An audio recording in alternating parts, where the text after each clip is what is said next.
All right. I think I'm screencasting everything, but if not, I'm going to make another one of these some point. So in the comments up here, um, if you're having a tough time with the audio, you can connect via this phone number. You can call that phone number and enter that PIN. You guys are a really impressive crew because the first conference call I had, we had several um, mics on and several videos on. So if I see a couple people, there's still their video on. If you scroll down to the bottom of the page, like above your toolbar, just kind of near the bottom and click, you'll see behind my screen sharing thing, turn off camera. Please do that now. I'll do that one more time. So you don't see the menu bar. I scroll to the, oh, yay. I saw some people turn theirs off after that. Great. Okay. So we've got about 40 people in right now. Everyone has their mics off. Awesome. I think Aaron. Yes, I have it. Good. Thank you, Aaron. Sarah's going to be capturing the questions. I'm going to do those all at the end. Thank you, Sarah. Beth Ann is going to help people if they're having some technical issues, just rerouting them to that phone number. Sarah Connell just said, we aren't seeing your screen yet, just your face. Can somebody else confirm if that's true, that you only see my face but not my screen? I'm going to try to present this page. I have to kind of toggle between. Maybe Aaron, you could send me a text if you don't see my Google Doc. Gretchen Gifford is seeing both. Okay. It is your layout. I see your face and the screen. Oh, so Sarah Holm, maybe, or Sarah Hutton, maybe you're saying it's the user's screen. I see your screen and your face. Okay, I think it's good. We're going to move forward. So this is the Google Doc that I shared. We have Schoology groups. In the middle school and the high school is more familiar with that. These groups are for us, not the students. It's a group, not a class. And we're storing some of these instructional videos and conversations in those groups. I would like to show that real quick. How do you get to the group? In fact, I created a group a little too soon, and it has been since removed. So if you joined this group, you need to join this second group. And it's a technical issue, but based on my user privileges, I didn't have all the features in this group, so we had to recreate it from the top. Corey had to remake that group. There's a code here. Every group needs a code. So you would copy that, you just highlight that and do a Control C. I have a video here about how you join a group. So if I go too fast, you can watch that video. But simply, you just have to get to the portal. So if you go to the district website and you go to the staff portal, and then in the staff portal, if it's, oh, I got a text that said the internet is down at the DO. So maybe that's why it's not loading. So in that case, I'm guessing many of you are at home then. I'm going to skip that for now. But you can watch this video about how to join a group, and then we're going to have some of these videos and trainings and everything else in there. Now, if you're a Seesaw user, that's for EC through 5, we have our own Seesaw user group, and you're going to join that group here. You can do this all after the session. You don't have to do that right now. Okay, you guys are in, you joined, so you should be in right now. Again, if you're having a hard time, you can call in with this number and maybe you'll get better audio. So the first thing I want to show you, this came from my friend Andy. It's our schedule, our agenda for today. The first part in there, I'm going to show you his slide. I'm hoping to move through this pretty quickly. The last time we got done by 1:30 and we had Q&A after that. If I get behind, I'm going to ask Aaron to send me a text to speed up. So I'm going to go into this link here, and we're going to start on slide 7 of this presentation. Let go of being perfect. Now, I know Beth's in this, and Gretchen, you're on this conference call. When we were doing those flipped lessons, this was a tough thing. We learned a lot about flipped lessons. It doesn't have to be perfect, and that's hard for a lot of people. Make your video. It can be good enough. You can always go back and make a different video another time. You will get better over time. Consider including your face. It means a lot to your students to have your face in the video. When I show you screencasting, you can enable it or disable it. Research that I have been told says it is more engaging if you have your face on there. So if you can include your face in the video, it is better. It increases the feeling of community. All right, keep your videos short. This is another learning I had over the years. If you can make videos 2 to 3 minutes, ideally, or no longer than 5, they'll have the best impact. Sometimes you need more time for those videos. So if you can cut them into chunks and share them, have students do tasks, and then share another video, have them have little breaks in between, break your learning targets into several videos, that's more meaningful. Again, based on the ages that, maybe a second grader can handle 2 to 3, and maybe a 10th grader, depending on the 10th grader, can handle something a little bit longer. Update your slides or lessons content in Seesaw and annotate. So for Seesaw users or for Schoology users, you can bring in your Google Slides and then record video over them while you're talking. The slides will pop up, and we'll learn more about that when we do our Seesaw training, but you can toggle through those slides and add voice annotation, which is really cool. Corey's going to do a presentation and explain everything, and that I think will, if you're going to use that tool, he'll have some things for you. Check out the course schedule for the burst on that. Using Google Slides to create your lesson.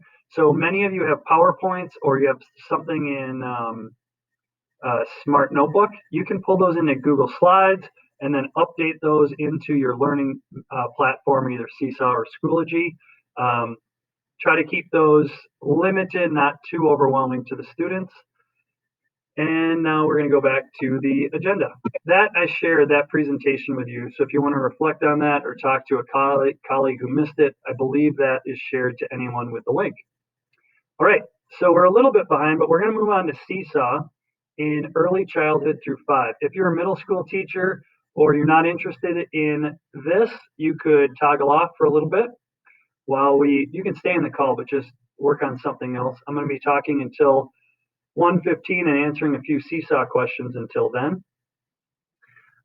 With Seesaw, we had initially planned to just do the pilot this spring with 2 schools, roll it out with a lot of training this fall, and then the following year, pilot it in the other 2 schools. Well, that has gone to the wayside, and we're jumping in. And there's been some headaches and there's been some learning, but I think we're going to get through it. Some great colleagues at some of the buildings helping me kind of clean up, because there's 4 different methods for signing into Seesaw, and we've tried every one at every site. And when that happens, you get duplicate users, and we got to clean up some stuff. So in the meantime, if you have a Seesaw class, don't focus on the students. Don't focus on getting stuff out to them yet. The target date was April 6th. Maybe it will be earlier, but you can be building activities, adding work out there, learning about the library, and there'll be more sessions starting tomorrow. So with Seesaw, I want to just show you quickly, and I was going to go through the portal because that's really the best way to do it. We'll see if it's up yet. If you go to the staff portal, mine says it's still loading, so I'm going to skip that, and I'm just going to go to Seesaw. I want to go to the Seesaw class app. I'm going to just go to Seesaw. I have a nice link in the portal to get to this. And I'm going to log in. And here's my page. So if you want to create a video in Seesaw, you click on this Add tab, and it says Post Student Work. What I've noticed is there's some YouTube videos out there, and as Seesaw has modified things, even these menus have changed. I've seen other menus that look a little bit different than this. But you want to click on Post Student Work. Here, this will pull up a video tool, or you can upload videos. So if you want to create a video, you click on this one, and then you'll see cameras all around, and you can create your video and save it. The other one here is if you've already created a video, maybe on your computer, on your phone, you have them uploaded to YouTube, you can upload those here. Oh, one more thing on that. I guess I should have stayed there for a second. If you have like a YouTube linked video, those links can be done here. This is the way I would link in a YouTube video. Now within activities, so if I go back, and I've been learning about this spring too, I believe if you want to assign an activity and create an activity, there's some that might be in your library that have already been you've created. If you want to create a new activity, I believe in here you can add multimedia instructions and then pull in those videos into that activity. And again, we're creating videos on how this works. I know my friend at Centennial, Mr. Herman, is working on something for creating a burst on creating activities in Seesaw.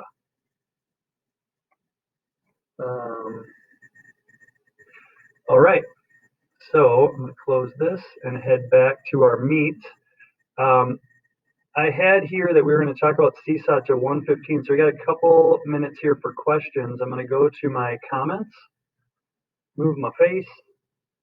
Does 6 through 8 have Seesaw subscription? Sarah Hutton, nope. You guys are all Schoology. You are using Schoology. Do not use Seesaw. You want to be able to, we want to have a clear communication path for all middle through high school, 6 through 8. That will be done through Schoology. Lori Siebert, Schoology is down. That's not good. I wonder if that's probably because at the district right now our portal is down, so it's not connecting. If I try to go into Schoology right now, well, I was able to get in, so I'm not sure if you go up to groups. This is that Seesaw group I was talking about joining. So if you want to join a group, and I have those codes for you, you click on groups, then you have to go over to my groups, click join a group, and this is where you paste in that code and click join.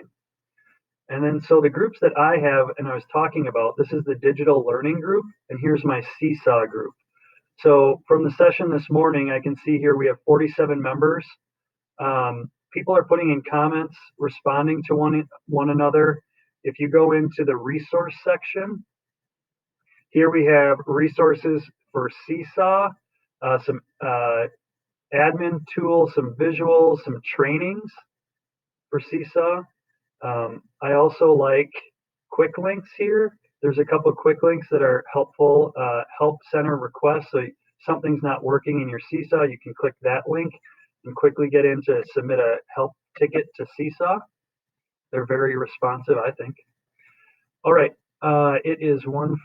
I'm going to go back to my comments here.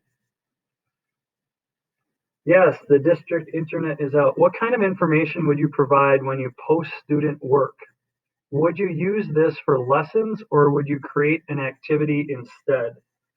So as we're learning about this, where it says on that Seesaw post, I feel that that's kind of like an announcement to the students. Would you use this for lessons or I think I got to think about that more. So Sarah, if you would capture that, I think we could continue that discussion, Pamela, on the Seesaw user group. So please join that.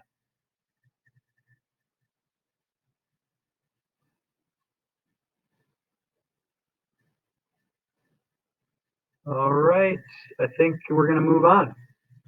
Okay, so capturing yourself. We finished Seesaw. Screencastify. So I'm actually, I believe, casting myself right now. I see on the upper part of my screen right here, it has this little red dot. I'm not sure what's going to happen because I think if I click on this, I can either pause or stop my video, but I want to show you that whole process. So I think there might be, I got a little message from Sarah Holm. I'm not sure. Oh, she was sharing that doc with me. I'm going to stop my recording. I'm going to show you this, and then I'm going to create a Screencastify. We already have one. I have one posted right here. Screencastify channel will show you how to do it. Here's some steps, but I'm going to show you live right now.